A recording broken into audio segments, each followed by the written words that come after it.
Okay, hello. This is going to be a game between Garry Kasparov playing white and Veselin Topalov. I think Topalov's from Russia. Garry Kasparov seems Russian, but I think he's from Azerbaijan. I think it was the Soviet Union. Anyway, very good players. This is called Kasparov's Immortal game sometimes. It's got one of the biggest, crazy sacrifices in it. I don't fully understand the game, but I'll try to, hopefully you can follow the rest of it. So Kasparov played e4. So that's a good move, trying to attack the center. So Topalov played d6. So this is going to be called the perk defense. I don't know a lot about, I think that's how you say it. I don't know a lot about it, but we'll see. So Kasparov plays d4. This makes sense at any level, just to try to grab the center. So the idea is now Topalov plays knight to f6. There's a lot of openings and they have a lot of theory. So I don't understand this theory fully, but this pawn and knight work together nicely because the pawn prevents white from... I mean, white can push there, but then they can exchange. Black can exchange queens. It's sort of protecting... This pawn is protecting the knight. And this knight's now attacking the pawn. So white develops knight to c3 to defend the pawn. And then black plays g6. So this is to fianchetto. That's when you bring your bishop. Here it's on the longest diagonal it can be on, which seems like an alright plan. So white develops his bishop, and there's sort of a plan here with this bishop. Once this pawn is here, if this bishop's here, it can be strong, but if white can end up, say, with his queen here or whatever, exchanging the bishop off, if that bishop's gone, these two squares in particular, the dark squares, become very weak for black. So that's often an aim, and then white could, if black is castled, white can start pushing this pawn. His knight can, if his queen is here and his knight's here, that's very threatening and stuff. So by jumping up, anyway, we're not up to that, and we'll see what happens. But just to explain some of the dynamics that can occur. What am I doing? Alright, what's going on here? Okay, so anyway, black does immediately fianchetto and white does play queen to d2. But this fianchettoing, by the way, there's a guy, Grandmaster Simon Williams, he did it, I covered this game on chess.com, so I just feel like I should give credit. I learnt some things, I think, from his video. He's a Grandmaster, so he knows what he's talking about. But anyway, so white's now, yeah, sort of threatening to trade it off. That's why it's maybe a mistake for black to have already brought his bishop here, because he may need to move it again to exchange off the other bishop. And you want to save as much time as you can in chess. Black plays c6, which I think doesn't make a lot of sense to me, but the next move he's going to follow through. White plays f3, so I guess giving more support to e4. I don't fully understand these moves. It seems like there's lots of other possible moves, but anyway, black plays b5, so that was the point of the last move. This to me seems, I guess maybe that's a standard plan with the perk, I have no idea. He is gaining space here, but since he may not castle kingside, that could be, it's starting to look like, well, where is the king going to go? It doesn't seem that safe over here now. That's every time you move a pawn, it creates weaknesses. You should be aware. Like this space, for example, these two squares are kind of weak now because this pawn can't defend them. This space could get weak if this pawn wants to move, and the idea is then, for example, if this pawn moves, getting a knight here could be quite strong, and even a knight or a bishop there is good, and we'll see what happens. So white develops a knight, black develops his knight. It seems more logical for them to go here and here as well, but anyway, they can't in this game. Now what happened next? I think white now immediately did this trade. I guess black, it's probably best for him to just initiate it. Otherwise, I mean, the bishop was threatened. He'd have to protect it. Okay, so that queen's in a threatening situation. Black is, at the moment, prevented from casting kingside. So it seems unlikely for him to do that now. And I think he's in a bit of a dangerous position. He sort of develops his bishop, But again, I know these are grandmasters, but this seems, you know, now this pawn is sort of in the way of the bishop. It doesn't seem to be the most efficient setup, but we'll see. The game is just sort of developing. Okay, white plays a3. I think the idea is just to prevent b4 at some stage, which would then make the knight have to run away. And maybe just sort of slows down this advance so white can safely castle on this side. Notice white still sort of has the option of castling on this side. White's king seems a lot safer. Okay, it's black's move. I think black advances his pawn now. That's a natural move. You always want to try and challenge the center, otherwise you give your opponent way too much advantage. Now the white castle. Yeah, I think white castle. I hope I'm getting all this right. And this is a little bit dangerous. Like white could trade this pawn off, and then the only thing standing between the rook and queen is the knight. So anyway, black moves his queen, I guess for more than one reason, also so he can castle, but yeah, just to avoid the rook. And you generally want to move your pieces off the back rank. It just sort of makes you feel like you're getting somewhere. What do white do now? White moved his king to the side, which I guess makes it a little bit safer, but there's another reason he does that. Black played this move. I don't fully understand that move. I think the idea is to give this pawn a bit more protection. If this pawn moves at any stage, then that pawn would have been hanging, so it just gives him the opportunity to do that. So this is, white now plays knight to c1. So this is an interesting move. It sort of seems silly, right? It's going backwards, but there's a lot of knight moves have a longer term purpose. Because it's slow to move, but it sort of hops around, it needs to maneuver a lot of the time. So the idea is to help back here, and then here, and then here.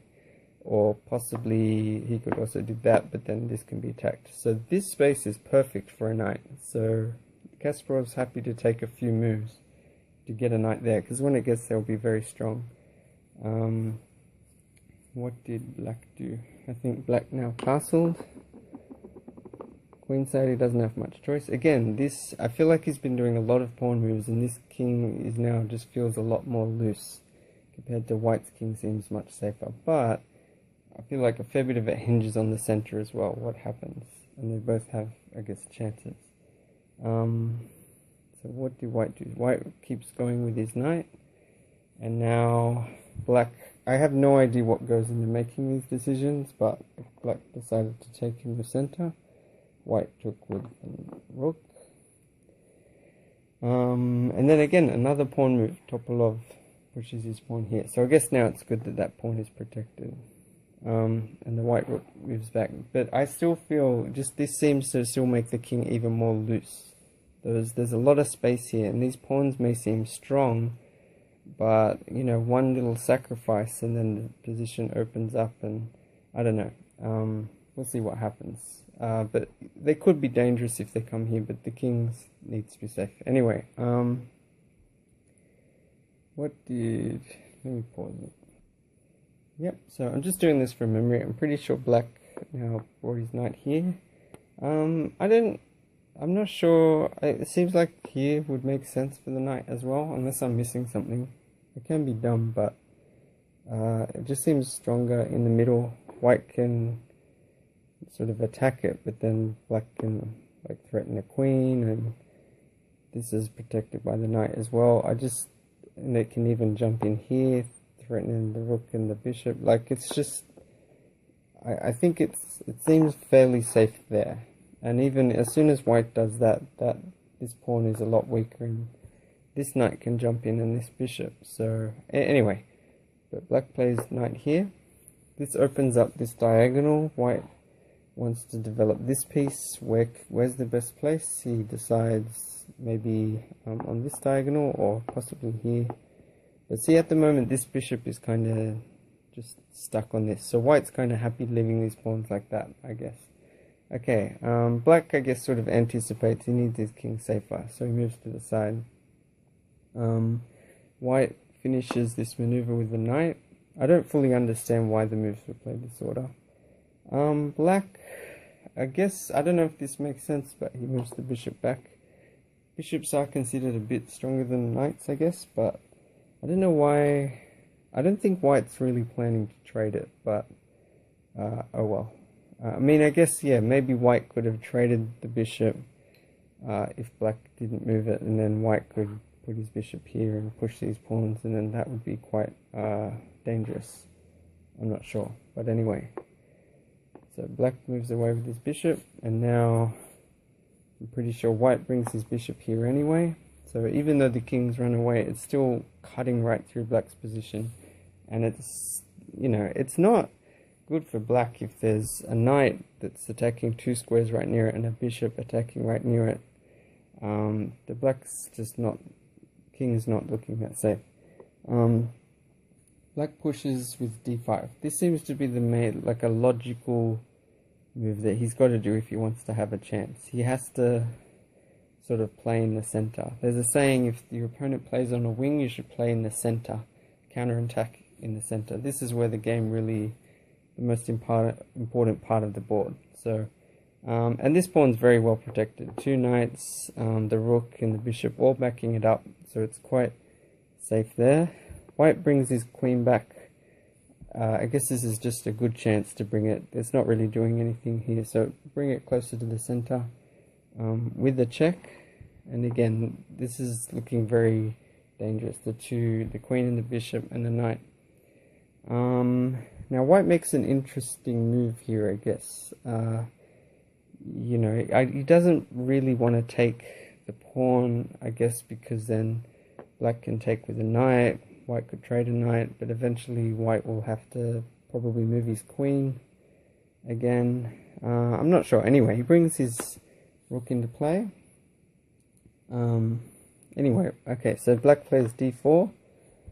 So pushing ahead. Now this does seem a little bit dangerous, these pawns.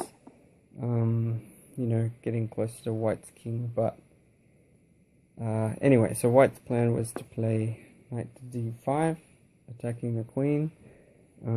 Black can easily take. It seems the most obvious thing is to either take with one of the knights. I'm not sure exactly why, but he takes with this knight. And then white takes back. And that pawn is in a precarious position, but for now, black's queen is attacked, so he needs to deal with that. Now this is where the game gets really interesting. So far it's been, I mean, master games can be hard to follow because there's no obvious little attacks and tactics. A lot of the time it's very subtle and it's more strategy, and anyway. But I do feel like white's in a fairly good attacking position, but it's really tricky to see what happens next because it still depends on the center, and these pawns are a bit tricky. Anyway, white's next move is pretty crazy, so you can try and see if you can figure out what it is. Notice that this rook is looking dangerous. It can come in here, only the queen is protecting that. Again, we'd like to use these other attacking pieces, so I'll show you. Let's just do the move. So rook takes e4, so a rook sacrifice. Now black doesn't have to take the rook, but, and I haven't analyzed this, but like let's say he trades queens. I'm not sure. I think white would take with the rook. That makes the most sense. Let's say, oh, yep, takes the pawn. Then white takes a pawn. Is there any other obvious moves? Yeah, I feel like, oh yeah, and that's check, obviously. This seems good for white, because white has plans like eventually getting his other, it's good to have a rook on the 7th rank. These pieces are dangerous. He could eventually try to get this on the 7th rank as well, if he can get rid of the knight. Yeah, I'm not sure. I think, what's the piece count? 6? I think, so white is up a pawn. So that looks good for white. But anyway, where are the pieces? That's the problem with using something like that. Okay. Is that it? Oh yeah, on this pawn. Okay, I think that's what the position was. So black takes the rook. He didn't have to though. There's probably other combinations as well. So you can try and see what the combination is. It's very tempting. Oh wait, the king's still here. So it's tempting to take the pawn with the queen, but I don't think this quite works. There's too many. I guess the obvious move is black queen blocking there. Because white does not want to trade queens when you're attacking. White can do a check, but I think black can just block with the rook. Oh wait, no, the bishop's attacking it. I'm not sure, maybe just block. No, that's not good. I'm not sure. But it seems, I don't know, I don't think it quite works for white. So anyway, maybe I'm missing something. There's probably a better move, maybe just moving the king back. I'm not sure, maybe that's also good. God, I'm an idiot. You can see, like, I don't understand this game. Anyway, white follows through with this move. Check. And this rook is sort of barred. It can't be taken. So let's just analyze it. So if the queen does take it, check. Now this move works. Big difference to me is now the queen can't go here to block it. The queen can't really block it. It just get lost, get taken. So the king has to move back, and then white can go check. Sorry, you should try to think of moves for yourself as well. If black blocks with his queen, then white can obviously take the queen, but even better, I'm just checking. I'm pretty sure that's checkmate. Okay, the bishop's blocking off that square in the corner. Wait, is the queen there? Yeah. And blocking there is also check. And then you can again take the queen or just checkmate. It's probably better. So anyway, let's go back to where they were.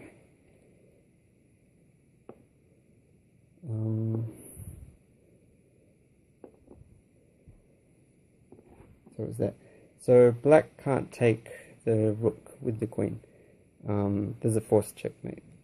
So black could go back, but that's probably still dangerous. I'm not sure of the exact follow-up, but probably white would still do this, and that's threatening checkmate here with the queen. And again, the rook can't be taken for the same reason, so that's very threatening. So black moves forward with the king. Things get interesting. So white still takes this pawn, but now black is able to move forward and get rid of the knight, eliminate one of those main attackers. This game gets very interesting now. You know, it's very tricky. This rook is hanging. White could take it. Black could take it any time. Okay, so try to see what attacking moves. It's tempting to do like a check, but then black can sort of run away. This rook is sort of by itself, so you don't want to let the king escape. So white plays b4. The white queen is blocking off its escape from, it can't go back here, so the king has to go there. It's quite cramped now, so you want to keep making threats and keep the pressure up. You don't want to let it run away. So white plays queen to c3, threatening checkmate. Okay, queen to b3 is checkmate. And also preventing the king from taking the pawn. The king's stuck. So not a lot of options for black, but one of them is he brings his queen forward. It's good to eliminate the pawn, even though it's just a pawn. When you're in the middle of attack, that pawn was taking up these two squares. It's dangerous. A pawn can create more opportunities.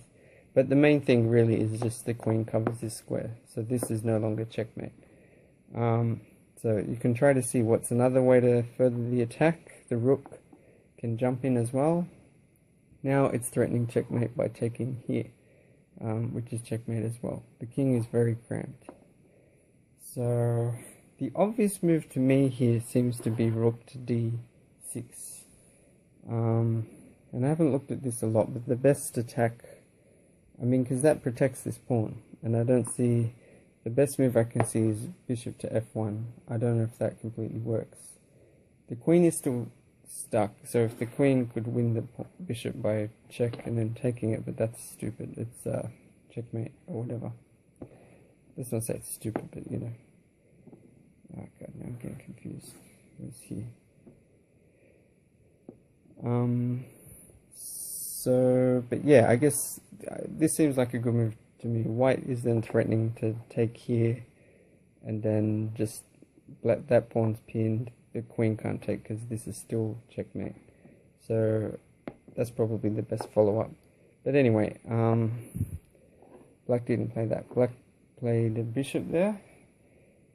Black's in a desperate situation. He just needs to... He's ahead in material. White only has a queen, rook, bishop. So black has an extra knight and rook. But he just needs to prevent checkmate. So black ends... white decides to just take that bishop. Again, that rook is protected. The queen can't move. It's still stuck because this is still checkmate.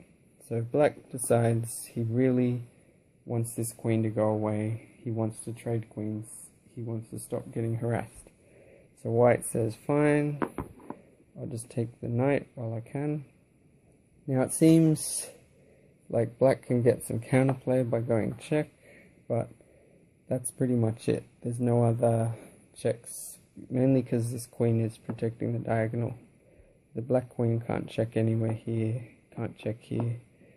And in fact, that kind of helps white, because now this pawn is protected and the black king is very stuck.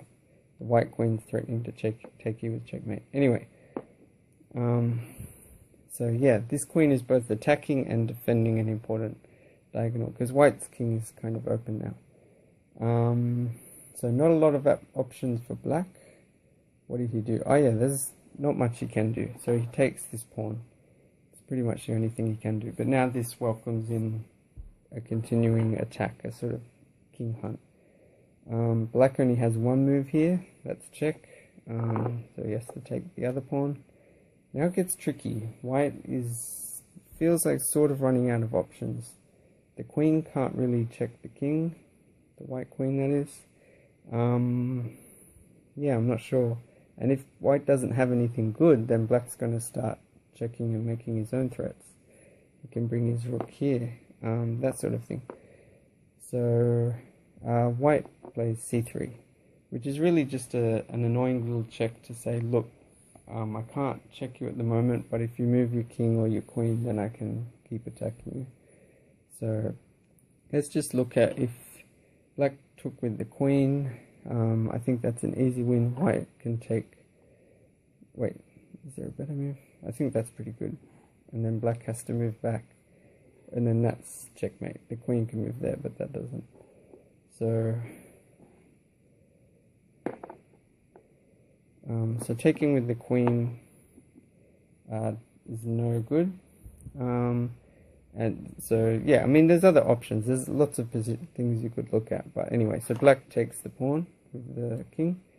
Again, it's tricky to try and see how can white keep the attack going. So he plays queen to a1, check. Again, a lot of options are ruled out because of pins and skewers. Like if black plays backwards this way, I'm not sure. I can see a few like tricky combinations. Even like if it's queen, queen, white can do this sort of thing, check. And I can't see the exact follow-up, but oh yeah, so then the king has to either take the rook or move to the side, and then white can take the queen. Alright, I'm starting to get lost. Let me pause it. Okay, so I think this is where it was. So black can't move there. If he moves here, there's a skewer, winning the queen. And as soon as white wins the queen, he's just a rook and a queen versus two rooks. It's too good an advantage. Okay, so black moves there. Let me pause this. Okay, what up? I forget where we're up to. Sorry. So anyway, black moves here. So to d2.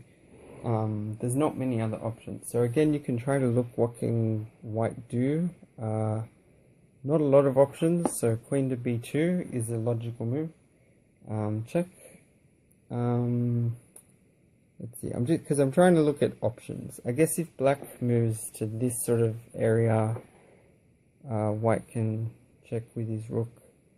And even though black can take here, it's just looking dangerous because I guess white can bring his queen here and be checkmate, I think, if you took the pawn.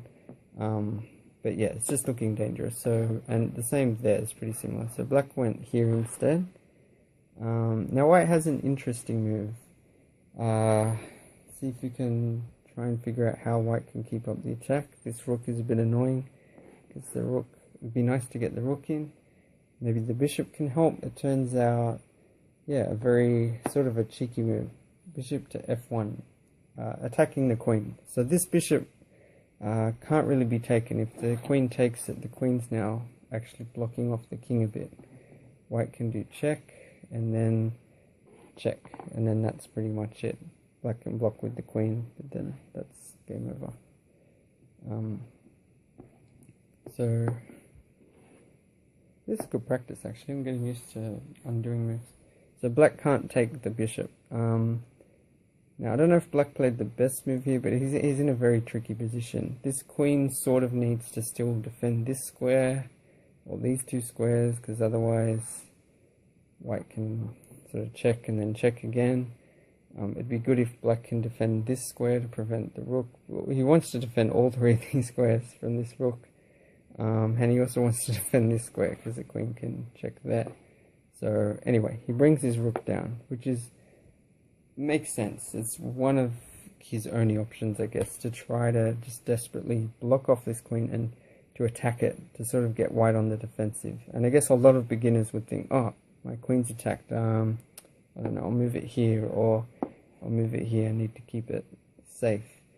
But of course, there's a way to... I'm really proud. When I first saw this game, I immediately saw this move. It's an intuitive thing. Whenever someone's put a piece in a defensive position, you don't mind sacrificing pieces just to pull it away. White's still threatening things like checkmate or winning the queen. So he plays rook to d7. So pinning this rook and just putting more pressure on black. Now black has just not really any options at all. White's threatening checkmate and still threatening to win the queen. See, had white, for example, had white just taken the queen and then black takes, then the rook would be gone. I think it ends up to one rook each, and then white can kill this pawn, and then it'll be 3 pawns and a rook each. It's pretty even. So anyway, but yeah, rook to d7. Black doesn't really have a choice. He has to take it, but then white can take the queen. And notice white is now threatening this rook on d8. H8 with the queen.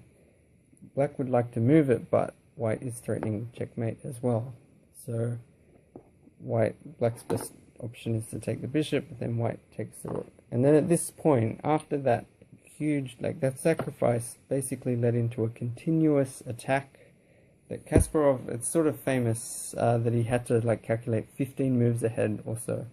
In particular, that move, if you remember, c3 with the check, when the king was over here, that was sort of a critical move to keep the attack going, or else it wouldn't work. Anyway, so the last few moves don't matter as much. I think the game's basically over. The only danger here is, black can still try to exchange pawns and get these pawns moving, but mainly this pawn, if it can get down there. And the king and rook are in relatively good positions to support it. But queen to a8, sort of protecting this pawn and getting ready to come back and help out. In particular to pester the king with checks, I guess. Black pushes the pawn. The closer it is, the more dangerous it is. White may have to sacrifice his queen just to stop it, or if it turns into a queen. So check. Black has to move back. Again, I'm not going to go into detail. I'm not sure. Maybe he could go there. I guess that's probably not so good. So he moves back. White pushes this pawn, I guess, just to protect it. Black plays f5. Again, I'm not exactly sure. I think maybe black's plan is to try to attack these pawns. They'll have to move or something, and then he can try to attack and just create more threats. And white, if white's not careful, black could have a chance. White puts his king right in front of the pawn, just making it as hard as possible to promote. So I guess black's trying to just create more threats. If the queen wasn't there, then I guess the pawn could move up, and then the rook could... no, that's stupid. You just take it. But, so I'm not sure exactly what threats there are. Anyway, white plays this move a7, queen to a7, which protects this pawn indirectly. If the rook takes it, white can do check and then win their rook. So, anyway, black resigned at this point. The game's over. So I hope that made sense. That went for longer than I expected. It's really just good practice for me. So Kasparov's Immortal. Kasparov versus Topalov. You know, Kasparov made good, like attacking, like he got his pieces into good positions. I think Topalov made too many pawn moves, but I mean I don't understand the perp defense, so maybe that makes sense a lot of the time. And then just being aggressive in the center and making a really good calculation and playing a sacrifice that, yeah, just paid off in the long run after this big king hunt. Very cool, exciting game. So anyway, bye. Thank you.